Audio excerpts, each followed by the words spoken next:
böyle.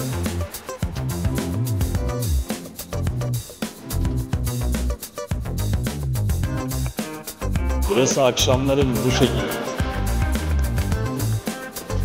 Stadigrad'ın gece akşam nasıl olduğunu da göstermek. Bu sadece kendi parkta gidiyor, geri gidiyor. Otoparklarda ücret, şehir merkezine yaklaştıkça fiyatları artıyor. İmparator'un Old Town'una geldik.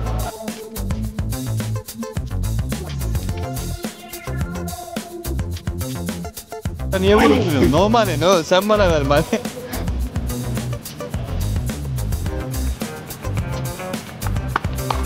Buradan da sıra bekleyip teleferiye biniyorsunuz arkadaşlar. Ben gerçekten size şunu söyleyeyim. Bazı yerlere bayağı yüksek.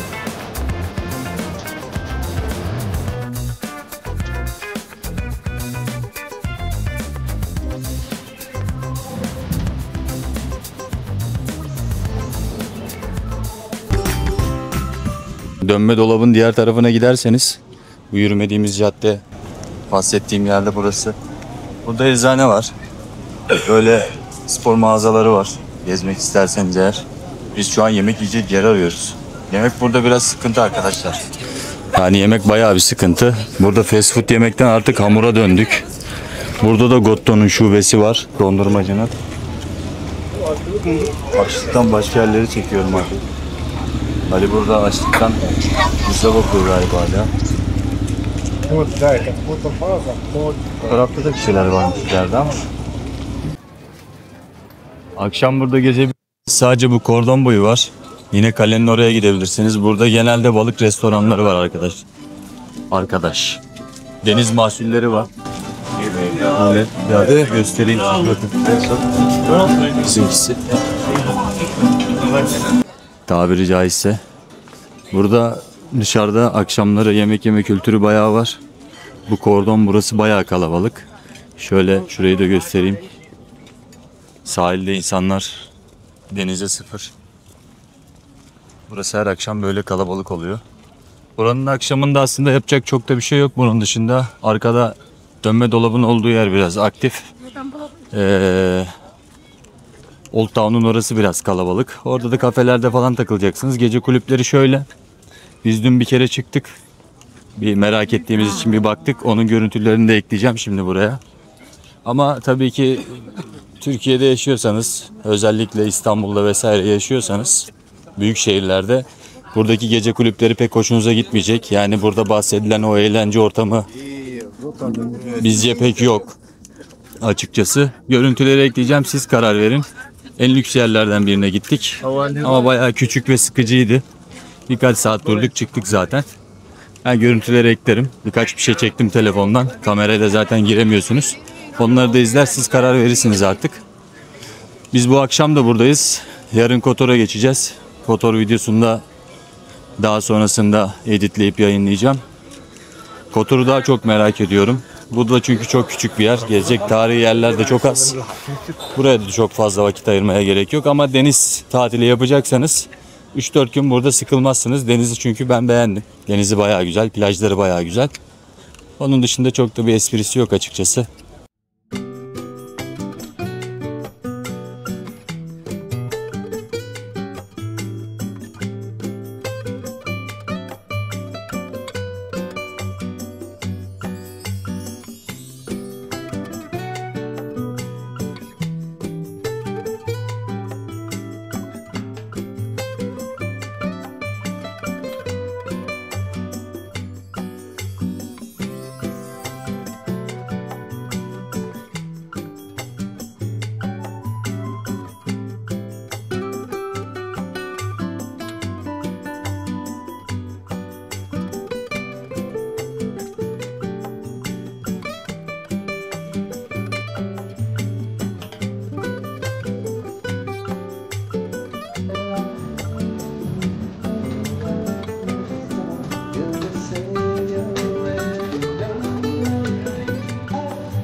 Arkadaşlar selamlar.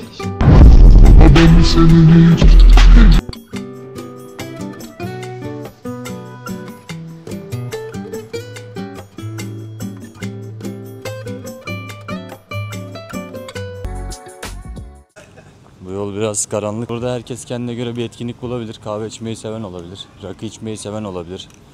Ne bileyim, balık yemeyi seven olabilir. Burada kendi etkinliğinize kendiniz karar verin. Herkese hitap eder mi bilmiyorum. Ona göre zevklerinizi bilmediğimiz için. Yani deniz tatili dediğim gibi seviyorsanız, denizi güzel. Çıkıp akşam böyle bir sefa yapacağız deniz kenarında diyorsanız alkolünüzü alabilirsiniz. Yemeğinizi yiyebilirsiniz. Onun harici kahve isteyenler, yine böyle sahilde kafeler var. Aslında çok kafe de yok. Yine arka taraf Old Town. Old Town'un orada da yine biraz kafeler var. Burada aralarda böyle lunchlar var. Buralara gelebilirsiniz. Yani açıkçası böyle çok seçenek yok. O yüzden kendi zevkinize göre karar verip, mikrofonu uzaklaştırmışım, çok özür dilerim. Kendi zevkinize göre karar verip ona göre bir yer seçeceksiniz. O akşam öyle geçireceksiniz. Gündüz denizdesiniz. Birkaç tane tarihi yer var. Budva zaten çok büyük bir yer değil. Dediğim gibi 10.000 nüfusu var. Turistlerle beraber bu fazladır. Şu anda da zaten hemen hemen sezon sonu. O yüzden buna rağmen bile aslında öyle aman aman bir kalabalık yok.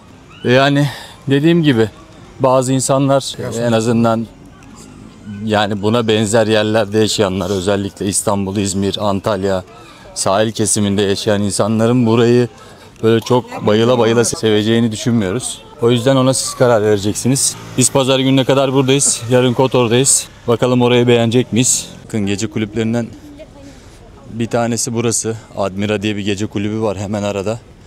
Bizim dün akşam gittiğimiz gece kulübü de hemen Old Town'un oradan meydana, bu Merit Otel'in oraya doğru yürürken, zannedersem zaten tam Merit'in altında. Bakın burası. Hemen şuradan göstereceğim. Kulüp girişi burası. Yukarıda da restoran bölümü var. Burası Perla diye geçiyor. Buranın en ünlü kulüplerinden biri. Biz buraya geldik. İçerisi küçücük.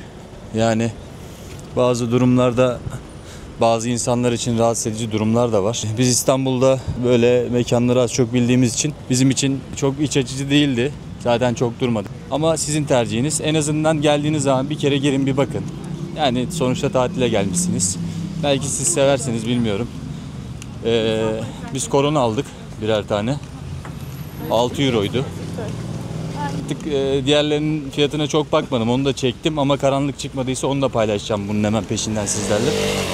Siz karar verirsiniz. Size buranın, Starigrad'ın iç tarafının gece nasıl olduğunu, buradaki canlılığın nasıl olduğunu da göstermek istedim. Bu sokakların her yerinde, saat kaç olursa olsun, istediğiniz reels'ları, istediğiniz hikayeleri, istediğiniz postları her köşesinde rastgele bile çekseniz hepsinin güzel çıkacağından çok eminim. Buraya gece mutlaka gelin. Yani zevklerinize göre değişir tabii ki ama kahve de içseniz, alkol de kullansanız veya yemek yemek için bile çıksanız mutlaka buraya gece, akşamüstü uğramadan bir yere gitmeyin. Ben de size buranın akşam nasıl olduğunu, gece nasıl olduğunu göstermek istedim. Buyurun, sizi görüntülerle baş başa bırakıyorum.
Her köşesi müthiş ya. Her ışık, her yerde fotoğraf çekilin. Burada bir dünya fotoğraf çekilin. Mutlaka 60 tane çekin. 30 tanesi kesinlikle iyi çıkacaktır. Arkadaşlar, ben sokak fotoğrafçısıyım. Fotoğrafınızı çekmek istiyorum. Çık şuradan. Ben de çekiyorsun. Ben çekiyorum, kayıt altına alıyorum şu an sizi. Ben de sokak fotoğrafçısından O zaman sen bana çek, ben sana çekeyim. olur. Deli deliyi görünce çomağını saklarmış. Normalde.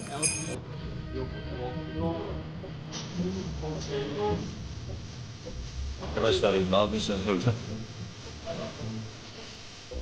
Haydi. Burası akşamları bu şekilde arkadaşlar. Acayip canlı, acayip kalabalık. Saat 10'da 11'de bir başlıyor. Ondan önce gelmezseniz eğer bu mekanlarda yer bulamazsınız. The next day. Bugün Kotor'a gidiyoruz. Terminale geldik, şu an Budva'dayız. Kotor'a otobüsler buradan kalkıyor. Teleferiği falan kullanmak istiyorsanız burada paketler var. Shuttle artı teleferik 35 euro. Güzel para kanka. Biz onu alacağız. Seyir terasının olduğu yere çıkacağız Kotor'da. Orada da belki bir yamaçtaki o kaykay olan kısma gideriz. Adı ne bilmiyorum. O yüzden biz burayı paket olarak alacağız. 35 euroya zannedersem gidiş dönüş. Şimdi öğreneceğim. Ona göre tekrar bilgi vereceğim size. Bu tur sadece Cable Park'a gidiyor, geri getiriyor. Başka bir yeri gezmeniz mümkün değil dediler. Bu bankolardan alıyorsunuz bileti. Otogara girdikten sonra bileti de size şöyle göstereyim. Fiyatı 5.80. Sadece Kotor'a gidiyorsunuz. Artık orada da kendiniz ne yapmak istiyorsanız. Geri dönüş saatlerini falan sorduk. Net bir bilgi yok. Orada indiğimiz zaman direkt geri dönüş saatlerine bakacağız. Orada kalmak istemiyoruz çünkü. Orada devam edeceğiz. Arkadaşlar o gösterdiğim paket hakkında tekrar bilgi vereyim. Yanlış anlaşılma olmasın. 35 euroyu veriyorsunuz. Buradan sizi Cable Park'a götürüyor. Orada size belli bir süre veriyorlar. Ondan sonra buraya geri dönüyorsunuz. Yani başka bir yer gezemiyorsunuz. Burada sistem Türkiye gibi düşünmeyin. Sorunlu, sıkıntılı. Net bilgiler yok. Çoğu İngilizce bilmiyor zaten. O yüzden net bilgi alamıyoruz hiçbir yerde. Mesela otobüs saatleri de yok. Son dönüş kaçta onu bile bilmiyoruz. Soruyoruz. Herkes farklı bir bilgi veriyor. Onu da gittiğimiz zaman oradan bakacağız. Şunu öneriyorum ben size. Gittiğiniz zaman belli bir vakit, artık son otobüs de olsa bir bilet alın. Dönüş biletinizi kesin alın. Çünkü dediğim gibi sistem burada biraz sıkıntılı. Çoğu İngilizce bilmiyor veya biliyor konuşmak istemiyorlar. Bilmiyorum. Otogarın içi böyle. Yani nereden kalkacak diyoruz. Orada durun bekleyin diyorlar. Herhalde bağıracaklarmış. Onlar bağırdıktan sonra artık hangi otobüsse biz de ona bineceğiz. Yani böyle hep bir stres, hep bir sıkıntı var burada. Böyle kafanızı rahat gezemiyorsunuz. Bilete 5.80 verdik. Söyledim zaten. Onun dışında bakalım otobüs nasıl gelecek. Hava bugün çok sıcak. Daha buraya terminale yürürken bile terledik. Gidelim Kotor'u da görelim.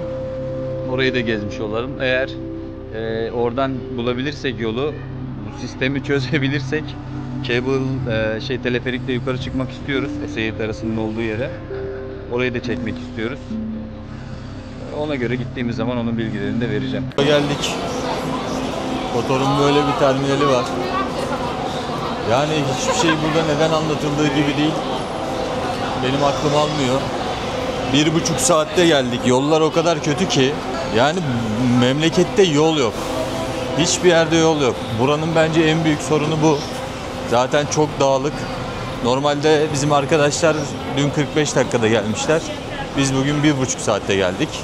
Tabii ki buranın trafik durumuna da bağlı ama yani burada yol olmaması inanılmaz bir durum. Benim size tavsiyem arkadaşlar, yani burayı tur olarak yaparsanız eğer, ben işte Karadağ'a gideceğim, Karadağ'dan işte Makedonya, oradan oraya, abi bu çok zor. Bu iş çok zor. Bakın biz şimdi tekrar Üsküp'e döneceğiz. Yanlış bir planlama yaptık. Geldiğimiz 12 saatlik yolu tekrar geri döneceğiz. Bileti değiştirmeye düşünüyoruz. Bileti değiştirme fiyatları biletten daha pahalı ilk aldığımız fiyattan. Bu da mümkün değil. O yüzden şimdi Kotor'a geldik. Kotor'u bir gezeceğiz. 1,5 saatlik yolun ardından şu an saat 3,5. Aslında biz biraz da geç kaldık. Bakalım buralar nasılmış hep beraber göreceğiz. Cable Park'ı bulabilirsek, eğer teleferiği bulabilirsek ona da bineceğiz. Dönüş otobüsleri kaçta? O konuda hiçbir fikrim yok. Birazdan onu soracağız. Hadi hep birlikte Kotor'u görelim şimdi. Biraz modumuz düşük çünkü çok yorulduk. Bir de şunu tavsiye ediyorum size. Buraya gelirken boğaz spreyi, soğuk algınlığı için ilaç kesinlikle alın. Bizim boğazlarımız, ciğerlerimiz acayip kötü durumdayız. Dudaklarımız kuruyor ve yara oluyor.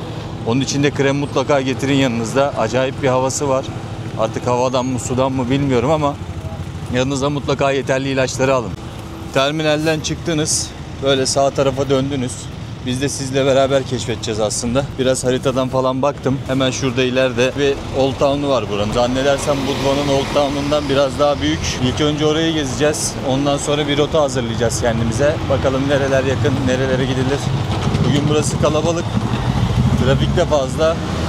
Yani benim size tavsiyem, buraya geldiğiniz zaman eğer kalabalıksanız mutlaka araba kiralayın. Arabasız burada olmuyor. Atıyorum Budva'dan buraya gelecekseniz arabayı kiralayın günübirlik. Arabayla gelin. Zannedersem otoparklarda ücretli, şehir merkezine yaklaştıkça fiyatları artıyor. 80 sent olan yer var, 1 euro var, 1,5 euro var. Ona göre artık bir yere koyarsınız. Ama mutlaka araba kiralayın. Bu otobüsler eziyet. Yani insanların yüzüne bakmıyorlar. Yani hizmet denen bir şey zaten yok. Otobüs biletini alıyorsun, nereden bineceğim diyorsun. Orada kafana göre bekle diyor adam. Yani enteresan. Hani tatildeyiz. Çok da modumuzu düşürmek istemiyoruz. Ama aksilikler burada oluyor. Bunlara takılmayın. Keyfini çıkartmaya çalışın. Biz sadece biraz yorgunuz da bugün hasta uyandığımız için biraz keyifsiziz. Ama burada güzel yerler gördükçe kendimize geleceğiz. Tabii. Bu insanlarla birlikte ibadetlerini rahatlıkla yapabilir. Hep beraber bakalım artık bu Kotor'da ne varmış, neden burası bu kadar ünlüymüş. Bir izleyelim bakalım. Terminalden çıktık, sağ yaptık, tekrar sağ yaptık. Güzel bir yere çıktık. Şu an Kotor limanındayız. Buradaki manzara değecek gibi. Daha ilk gördüğümüz manzara burası. Hemen yan taraf bildiğiniz Karadeniz. Burada eski yapılar var. Aslında bizim buraya gelme planımız net değildi. O yüzden çok araştırma yapmadım. Ama ilk gördüğüm görsel çok güzel. Cable Park'ı zannedersem çok seveceğiz. Oranın çok güzel olduğunu düşünüyorum. Çünkü burayı tam tepeden panoramik bir şekilde görebiliyorsunuz. Orası da dediğim gibi Budva'dan 35 euroluk bir paket vardı ama sadece sizi Cable Park'a getiriyor. Yukarı çıkıyorsunuz. Orada belli bir süre veriyorlar. Ondan sonra alıp tekrar Kartal sarkar kartal tekrar geri Budva'ya döndürüyorlar. Ya dediğim gibi boğazlarım o kadar ağrıyor ki konuşacak halim bile yok. Ama buraya geldik. Buraya kadar gelmişken buraları da çekelim ama çok güzel manzaralar var. Gerçekten burası hoşuma gitti.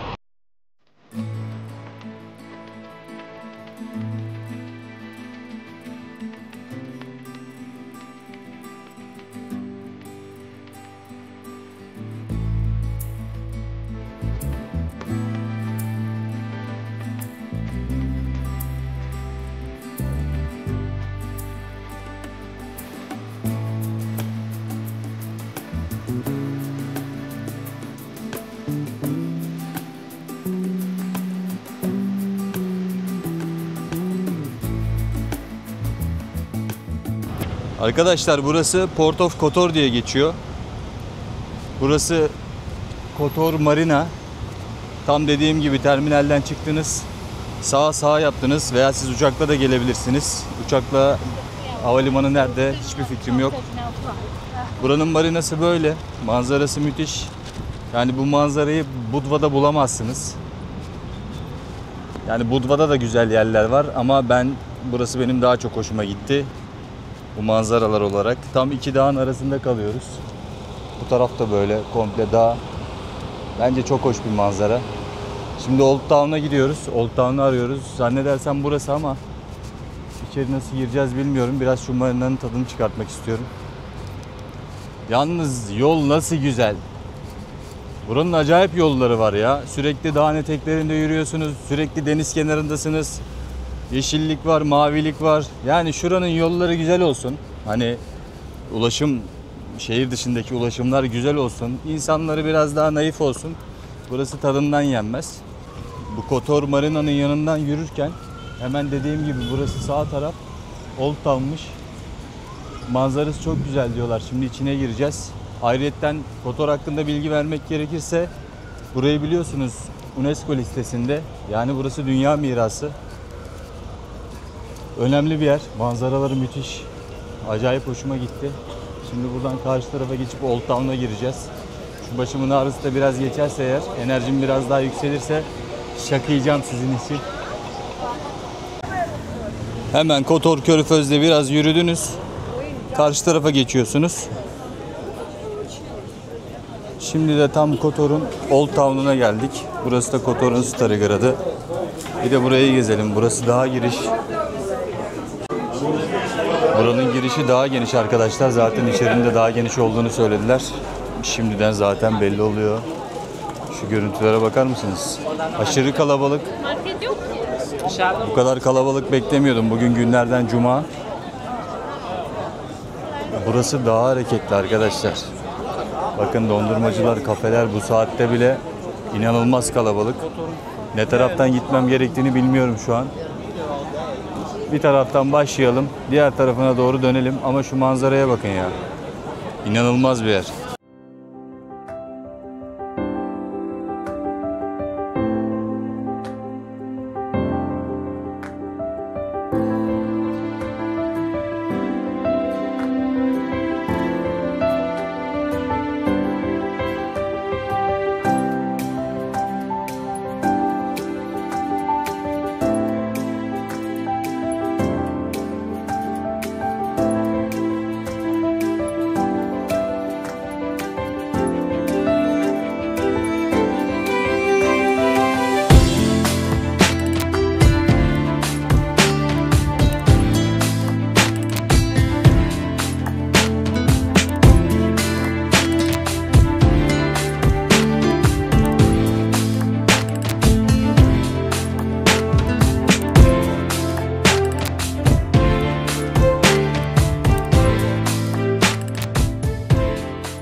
Yalnız bunlar burada olmamış. Bunları bence dışarı çıkartmaları lazım. Acayip bozmuş burayı. Burada böyle daha değişik dükkanlar da var Budva'dan. Burada yine böyle hediyelik eşyalar, fotoğraf çekmek yasak diyor ama ben çektim. Burada bir şey var. Böyle takı dükkanları var. Böyle kamera var. Böyle kıyafet mağazaları falan da var. Buradaki mağazalar daha büyük. Bakın burada o meşhur marka var. Yemek isterseniz. Ama burası Budva'dan bakın hediyelik eşya dükkanları bile daha büyük. Budva'daki dükkanlar çok küçüktü. Bu beni niye ilgilendiriyor bilmiyorum ama burası sanki daha bir hoş. Burada hediyelik çeşitler daha fazla. Oralara bakabilirsiniz. Burada bir kilise var. Zaten bunun içerisinde de 3 veya 4 tane kilise var. Şurada hemen yatan bir sarman var. Kiliseye sahip çıkıyor galiba.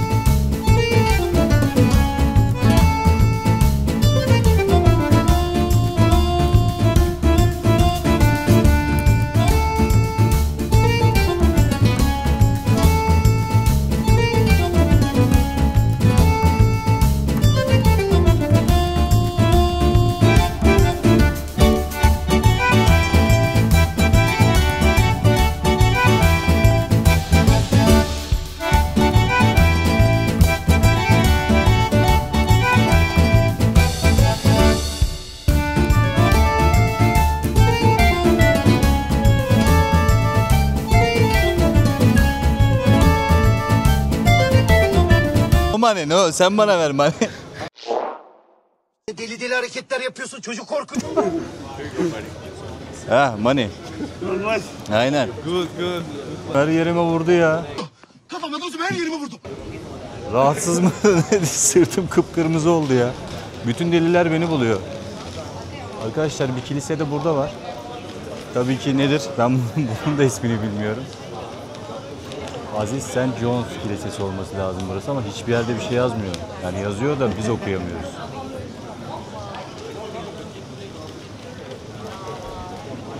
Bu görmüş olduğunuz yapı St. Nicholas Ortodoks Kilisesi. Burası Kotor bölgesinin en eski Ortodoks kilisesi arkadaşlar. Öyle söyleyeyim. Ön cephesinde şu gördüğünüz kırmızı mavi beyaz bayrak var ya. Onlar aslında Sırpların hani Sırp Ortodoks Kilisesi'ne ait bir bayrak. İçeri girdiğiniz zaman da içeride de hemen göstereceğim size. Altın varanklı ikonlar var. İçeride çok konuşamayacağım şu an.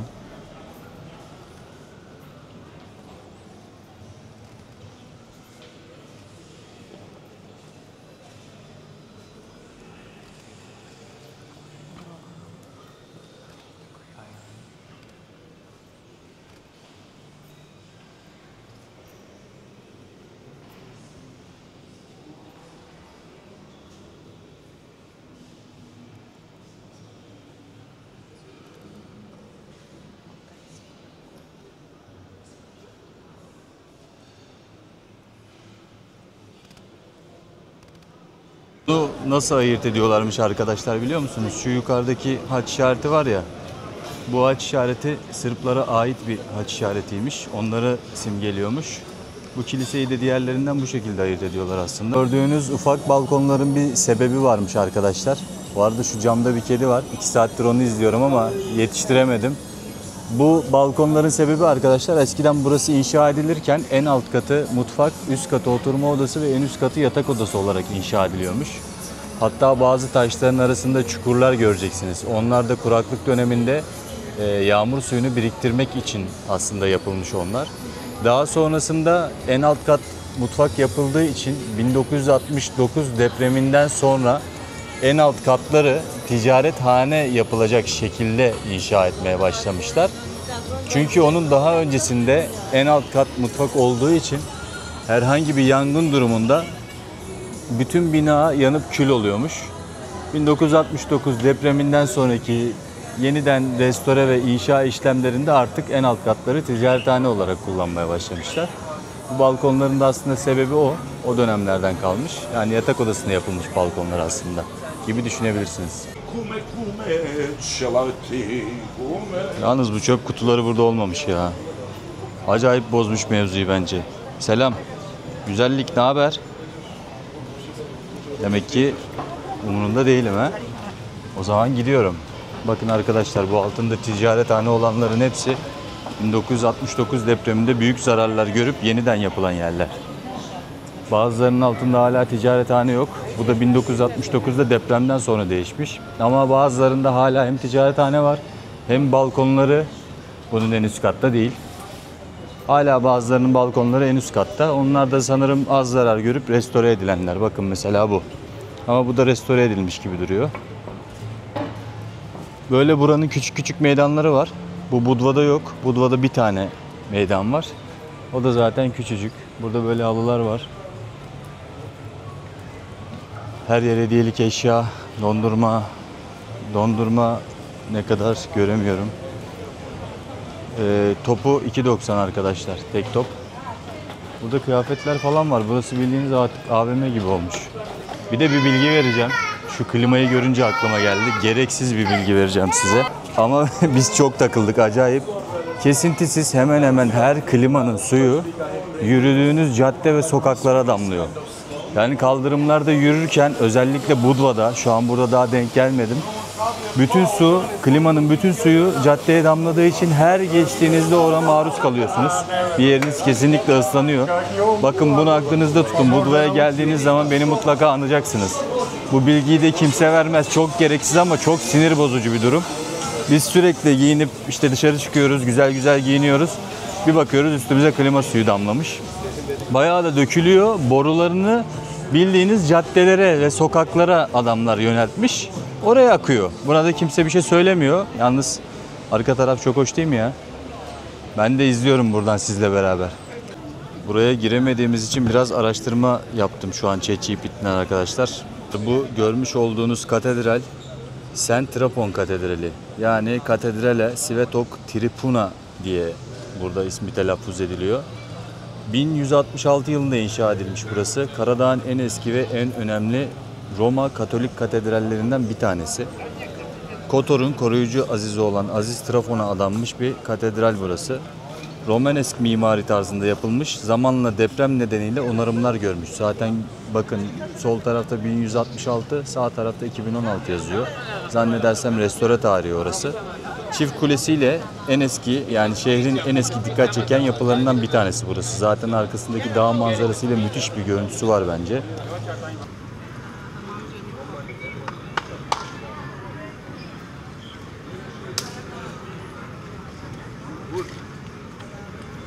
No bro. Money. No money. Sen bana ver.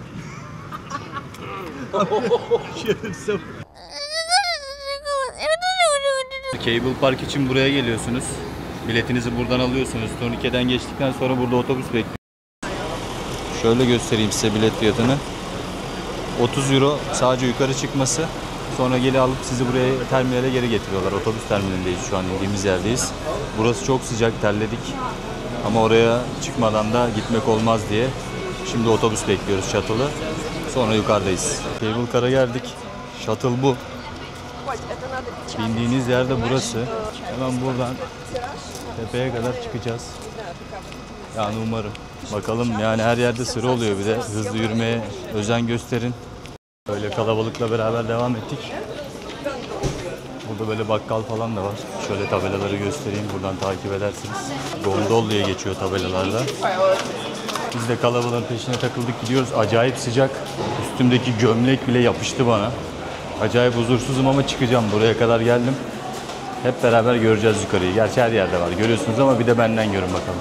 Bu turnike'den Karako'da okuyorsunuz. Zaten burada görevli var. Buradan da sıra bekleyip teleferiğe biniyorsunuz arkadaşlar. Heyecanlıyız, bakalım. 6-7 dakika oldu. Hala tırmanıyoruz. Bayağı yüksek. Bu arada yükseklik korkusu olanlar dualarını okuyup da binsin. Ama güzel gidiyor. Hissettirmiyor öyle. Sekme mekme zıplama yok. Dikkat etsin.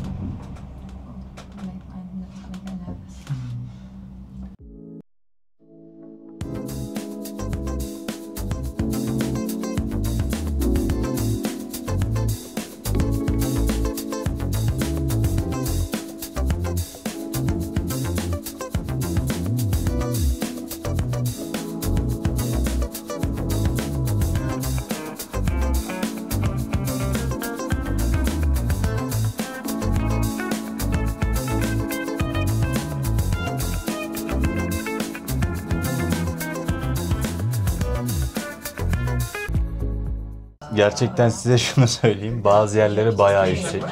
Hele sonlara doğru yaklaştığınızda böyle aşağıya bakamıyorsunuz. Bende yükseklik korkusu yok. O yüzden dert etmiyorum ama yükseklik korkusu olanlar, böyle panik atak geçirenler bununla alakalı bence ciddi anlamda düşünmeli. Bayağı da sürüyor. Biz 15-16 dakika oldu herhalde değil mi Bilal Ali? Yani bayağı sürüyor ama manzara, size şunu göstereyim. Yani muhtemelen değecek. Zaten neredeyse geldik zirveye. Bakın ortada kruz gemisi var, hareket etti, gidiyor. Buraya belli zamanlarda kruz gemileri de geliyor. Burası zaten Kotor Körfezi. Müthiş manzara. Tam da gün batımına yetişmek için biz bu saatte bindik. Gün batımında burası efsane olur. Kesinlikle, yani 30 euro fazla demeyin. Bence buraya bir çıkın. Biz de başta bir tereddüt ettik ama kesinlikle değer. Şurada da bakın, şu bineceğimiz kaykay dağın eteğinde böyle sizi gezdiriyor. Manzaraya karşı bir gezip geri başladığınız yere geri döndürüyor. Ve işte o meşhur manzaraya geldik. İnsanlar yerlerini almış. Gün batımını bekliyorlar. Abi bu ne? Yani kamera benim şu an gördüğümü size yansıtabiliyor mu bilmiyorum ama bu nasıl bir manzara ya? İnanılmaz bir manzara var arkadaşlar burada. Yani bence manzara seven, doğayı sevenler burada kafayı yiyecek. İnanılmaz güzel bir manzara var. Herkes gün batımını bekliyor muhtemelen. Her yer çok kalabalık. Çekeriz, yarışaya çekeriz. Ama inanılmaz güzel bir yer ben. Çıktığıma şu an hiç pişman değilim. Biraz ters ışıkta kalıyoruz ama görüntü eminim hala güzeldir. Burada kafeterya var. Kafe, yani buradan bir şeyler alabilirsiniz. Burada böyle bir salıncak var. Sıra bulursanız eğer burada da fotoğraf çektirebilirsiniz. Hemen manzarayı göstereceğim size. Sabırsızlanmayın. Şöyle bir boş bir yer bulabilirsem eğer. Ve işte o meşhur yerdeyiz.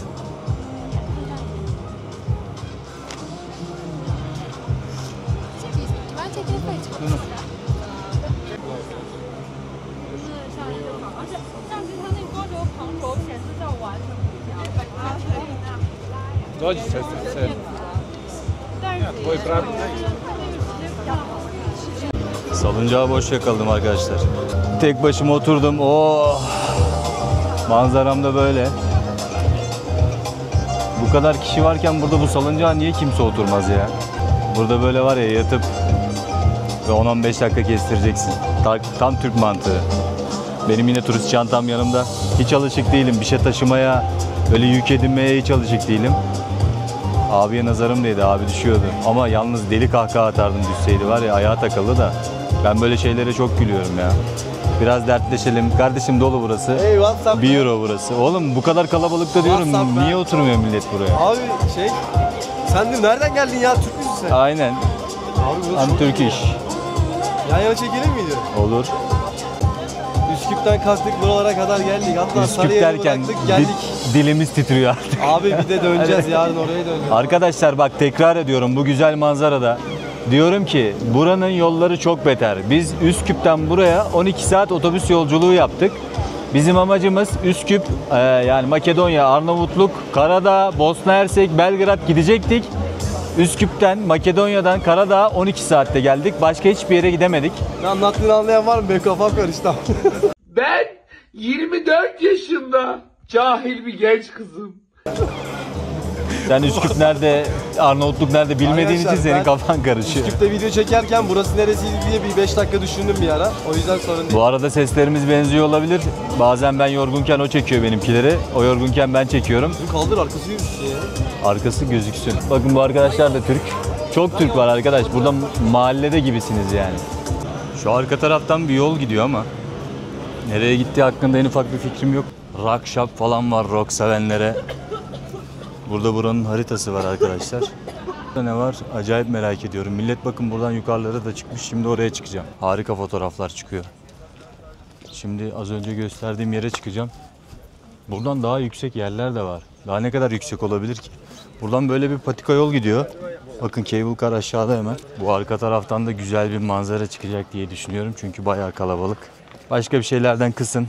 Yani ekonomik bir tatil yapmaya çalışıyorsanız yemeden içmeden kısın. Marketten kısın. Bir şeyden kısın. Alkol almayın. Tamamen kayalık patika yol bitti.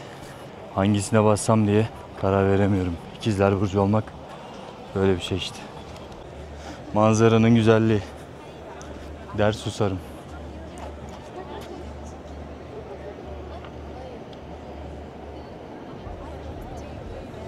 Şurada şöyle küçük bir seyir terası gibi bir şey var. Buraya bir tane bank koymuşlar ama boş bulmanız mümkün değil. Buradan aşağı bir yuvarlansanız tık gittiniz. Yani hıkık bile diyemezsiniz. O yüzden burada dikkat edin. Körfez komple gözüküyor arkadaşlar.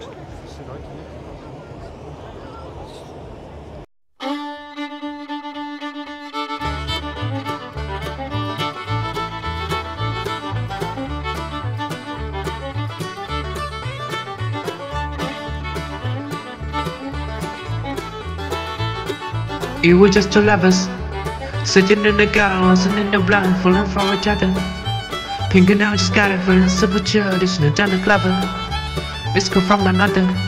I put you out tonight, you know all about it. I was all alone with your love, all my life. She's got glitter for skin, and pretty and baby tonight. I don't need a light to see you shine. It's stronger.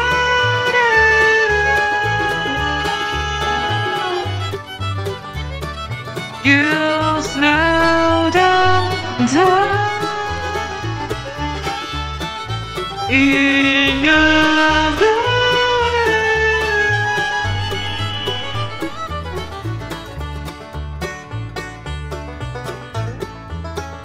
We were just two lovers, free to pound it down, drawing our fast, burning through the summer. Ready on a blast, made the moment last, she got solar power. Made us fell our hours. She knows she with the brightest, can you even imagine falling like indeed? For the love of a life, she's got love fast, a glorious looking eyes. My angel flight.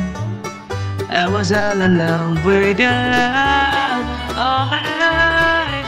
She's got glitter for skin, my pretty and baby tonight.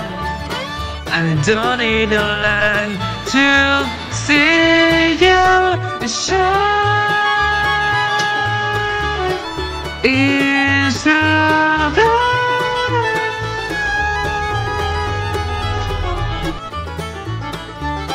You smell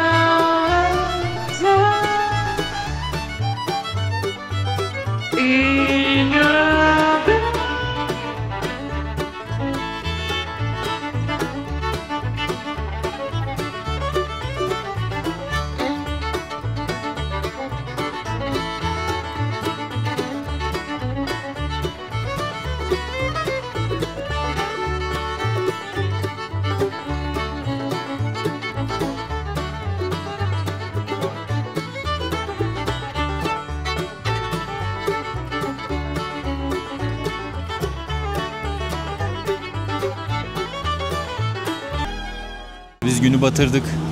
Burada oturduk bir şeyler içiyoruz. Akşam burası soğuk oluyor. Şu an buz gibi. Götümüz dondu. Yanınıza uzun kollu bir şeyler alın. Akşam gün batıp mutlaka yanınıza bir şeyler alın. Şu an çok soğuk çünkü herkes yanına uzun kollu almış. Biz bilmediğimiz için almadık. Zaten terli çıktık buraya. Çok sıcaktı. Şu anda da soğuk. Çünkü rakım çok yüksek. Kaçtayız bilmiyoruz ama bildiğin dağ başındayız. O yüzden kesinlikle yanınıza uzun bir şeyler almanızı tavsiye ederim. Burada bir şeyler de içebilirsiniz. Çok da pahalı değil. Normal alt tarafla şehir içiyle aynı fiyatlar hemen hemen. Oturun burada, manzaraya karşı yer bulursanız bir şeyler içip burada bir keyif yapabilirsiniz. Tavsiye ediyorum mutlaka. Böyle dağınık göstermek istemezdim ama biz bugün çıkış yapıyoruz. Başıma gelenleri anlatacağım ama şöyle önce odayı bir göstereyim size. Burası Central Hotel. Plajlara falan çok yakın. 5 dakika 6 dakikada Mogram Beach vesaire, işte Starigrad, oralara yürüyebiliyorsunuz. Sahipleri Türk. Yani bu seyahatimden sadece önerebileceğim burası var galiba. Biraz dağınık, dediğim gibi her yeri dağıttık. Şöyle bir manzarası var. Hemen şu karşı zaten Gufo yazan arkasındaki binanın arkası hemen deniz. 5-6 dakika sürüyor maksimum. Her yere çok yakın. Dediğim gibi sahipleri de Türk. Çok iyiler. Bize çok yardımcı oldular. Burayı öneriyorum. Böyle bir giriş karşılıyor sizi. Şurada akşam çok güzel solar akıyor. Süslemesi harika. Akşam güzel oluyor atmosferi. Buraya gönül rahatlığıyla gelebilirsiniz. Burası hem otel hem restoran. Yemekleri çok güzel. Yani yemekleri çok güzel. Kesinlikle yemeklerini de tavsiye ediyorum. Kahvaltıyı burada edebilirsiniz. Akşam yemeğinizi burada yiyebilirsiniz. Çünkü dışarıda fast food'dan başka bir şey bulamayacaksınız. Burada en azından sulu yemek vesaire Türkiye'de yiyebileceğiniz yemekler de çıkıyor. Onun harici dışarıda yiyeceğiniz pizza, tavuk döner. Daha çok pizza. Hani buraya küçük İtalya dedikleri için. Benim şu an ayakta duracak halim yok. Birazdan aşağı restoranı gösterip devam edeceğim. Biz bugün Üsküp'e dönüyoruz artık. Budva'dan ayrılıyoruz, Karadağ'dan. Yine güzel bir yolculuk bizi bekliyor. Restoran bölümüne geliyorsunuz. Böyle güzel bir ortamı var. Biraz kalabalık. Şöyle göstereyim hemen hızlıca. Dediğim gibi yemeklerinizi bence burada yiyin. Dışarıda hiç uğraşmayın. Burada dışarıda oturacak yerleri de var. Oraları da göstereyim. Şöyle. Bu taraftan. Dışarıdan böyle gözüküyor. Biz şurada sağ tarafta en üst katta kaldık. Manzaramız güzeldi. Bize sağ olsunlar güzel oda verdiler. Yemekleri çok lezzetliydi. Dediğim gibi yemeği deneyin. Hani ben öneriyorum diye değil. Çünkü mecburen yiyeceksiniz ve beğeneceksiniz. Kesinlikle. Buraya gelin. Bizim selamımızı söylemeyin belki. Şaka yapıyorum tabi. Bizim selamımızı da söyleyebilirsiniz. Ben kendimle alakalı kısmı anlatayım arkadaşlar. Dün Kuka, o teleferik cable car'ın olduğu yerde çıkarken ben çok terlemiştim. Gömlek bildiğin üstüme yapışıyordu. Acayip terliydim. Yukarı çıktıktan sonra, güneş battıktan sonra arkadaşlar orası bir soğuyor. Ben eve zangır zangır titreyerek geldim. Daha doğrusu otele gitmeden bir yemek yiyelim dedik. Yemek yedik. Orada bir Türk'le tanıştık. Onunla yemek yedik. Kalktık otele giderken beni bir titreme aldı. Bir ateş. Elamet geldi. İlacı almışım yanıma, bir tek ateş düşürücü almamışım. Aksilik. Burada saatlerce aradık. Açık yerler var ama bilmediğiniz için tabii saatlerce aramanız lazım. Bir de bizim sigortamız yok. Sigorta olmadığı için iğne olmaya da gidemedim. Şu an bakmayın böyle olduğuma. Bir ilaç aldım. O beni ayakta tutuyor. Saat 8'de otobüs. 8 gibi bir daha alacağım. Otobüse binerken inşallah sabaha kadar tutar. Buradan bir ateş düşürücü aldık. Ben burada tanıştığım Türk arkadaşlardan Minoset buldum. Onu içiyorum. Buradakilerin ilacına güvenmedim pek ama ChatGPT'den baktığımda güvenilir diyor. O yüzden kullanabilirsiniz. Benim 2 tane ilacım kaldı. Daha sonrasında onu kullanmaya başlayacağım çünkü. Kesinlikle yanınıza ağrı kesici, mide bulantı hapı, Nurofen soğuk algınlığı hapı, ateş düşürücü, bunları ayrı ayrı alın. Yani atıyorum Nurofen içip ateşinizi düşürmesini beklemeyin. Bence kesinlikle alın yanınıza çünkü burada rezillik çekmeyin. Böyle bir şey başıma geldi. Maalesef çok yerde üşüdüm. Gelirken otobüste üşüdüm. Dün orada cable car'da üşüdüm. Otelde bazen klimayı açtık sıcak olduğu için ama maalesef bununla alakalı sıkıntı yaşadık. Şimdi geri 12 saat nasıl döneceğim bilmiyorum. Biz bundan sonra geziyoruz. Hep birlikte gezeceğiz. Siz de bize destek olursanız çok sevinirim. Instagram'ı da bıraktım. Takip ederseniz seviniriz. Sorular sormak isterseniz hepsine de tek tek cevap vereceğiz. Kendinize iyi bakın. Hoşça kalın.